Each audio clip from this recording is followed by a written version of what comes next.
Hey guys, welcome back. Tiff here. I hope you all had fun scalloping.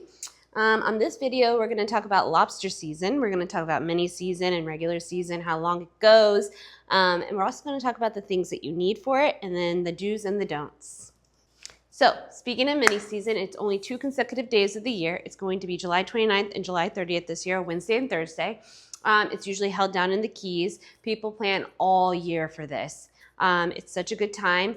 But their rules are a little bit different than their rules for regular season. The difference with mini season, which is on July 29th and July 30th, 2 days of the year, you're allowed 12 lobster per person per day. So say you have 6 people, all 6 of those people are allowed 12 lobsters. So that is why mini season is so big. It's like that hunt for as many lobsters as you can get. You try to get as many people on your boat. It's a good time all around. And then on August 6th, when regular season opens, it goes on to March 31st, you're allowed 6 lobsters per person per day. Mini season is a huge thing. Everybody goes to the Keys. It's a good, fun time. So with that being said, let's talk about some of the things that you're going to need while lobstering.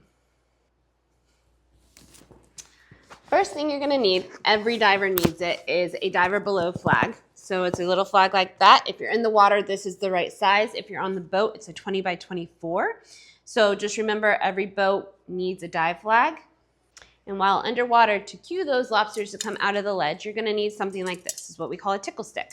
Here at Bill Jackson's, we have 3 different kinds. We have this acrylic, which if you shine a light at the bottom of it, which is pretty cool. You can shine the light. And with that light being shined, it's gonna show it there. Yeah, you can see the light there. It's pretty cool because you can put that under the ledge and be able to see if it's dark on the ledge to see the lobsters. Then we also have, this is an aluminum tickle stick, which is nice. It has a rounded edge, has a little key ring, so you can always hook it to you while you're diving or free diving. And then we have the little yellow one. It's just a nice fiberglass tickle stick. Super fun, super easy. So once you get that lobster, you're tickling it, you could always use a snare, which is pretty cool. You can snare the lobster to get it in and hold on to it. So when you're holding on to it, it makes it nice so that you can just keep it in one spot. The reason you're going to want to keep it in one spot is because when you're in the water, you're going to want to measure it. You're going to want to measure the carapace on the lobster. It has to be greater than 3 inches long. So this is just to show you a lobster size guide, basically know the rules to protect our fishery.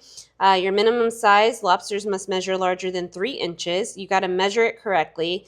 Make sure you measure it underwater before bringing it up on the boat. That's really important. Another thing is you're going to want to look for is if you have a female lobster, you're going to want to look under her belly and see if she has those eggs. If she has those eggs, it is a no-go. Please put her back and let her live her life. After you get the carapace measured, you're going to want to tickle stick that lobster into the net. You have them in the net.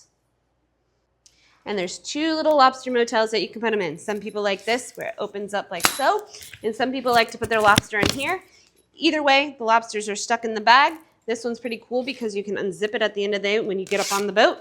Drop all those lobsters on the boat, and then put them on ice. If you're deciding just to get everything in one, say you don't have anything, or it's your first time lobstering, this little kit right here, this is our Lobster Catch Kit, has everything you need. It has the gloves, it has the measuring stick, it has a tickle stick, and it has the net to get the lobster in, and then you can use this bag to put all the lobsters in the bag before you come up to surface. Something else you're gonna wanna remember is you're gonna wanna make sure you have your Florida fishing license. Not only just your Florida fishing license, you're going to want to make sure you have that lobster tag on there, because if you don't have that lobster tag, they will be out there and they will be double checking. You can get your Florida fishing license on fwc.org, and it just takes a few days to get there, or you can get a temporary one online for the time being. Just a few other things I want to note on here before you go out there and start catching your lobster. When you dive down for those lobsters, make sure that you bring that whole lobster up onto the boat. Leave it whole until you get to land. Don't tear the tails off. No puncturing them. We're not spear fishing lobsters. That is all a no-no. We definitely don't want to gig the lobsters. So just make sure when you go down there, grab that lobster, measure it, make sure it's good, put it in your net in your hotel, bring it up to the boat, leave it on the boat whole as it could be, and then take it to land, and then you're good to go. With all that being said, just like with the scallops and scalloping, get out there, have fun, spend time with your family or friends, make memories, and catch some lobster for dinner.